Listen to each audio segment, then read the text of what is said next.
காட்டிக் கொடுங்கள்.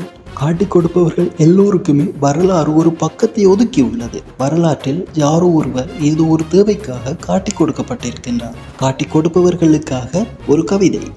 மாதங்கள் 10 முடிந்ததென்று பிறப்பை காட்டிக் கொடுத்தார் அம்மா. நான் வளர தன்னை வளைத்து உலகத்தை காட்டிக் கொடுத்தார் அப்பா.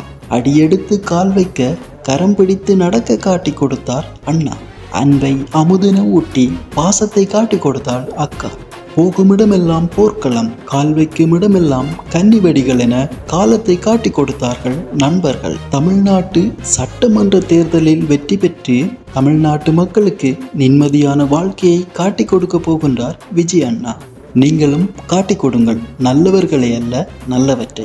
நீங்களும் கவிதையை ரசிப்பவர் என்றால் லைக் பண்ணி உங்களுடைய நண்பர்களுடனும் பகிர்ந்து கொள்ளுங்கள். தொடர்ந்தும் புதிய புதிய கவிதைகள் கிடைக்க ஈழத்து மாணவன் என்ற யூடியூப் சேனலை சப்ஸ்கிரைப் செய்து உங்கள் ஆதரவை தாருங்கள். நன்றி. என்று அன்புடன் ஈழத்து மாணவன் ஜூட் மரிய செல்வம் எமில்டன்.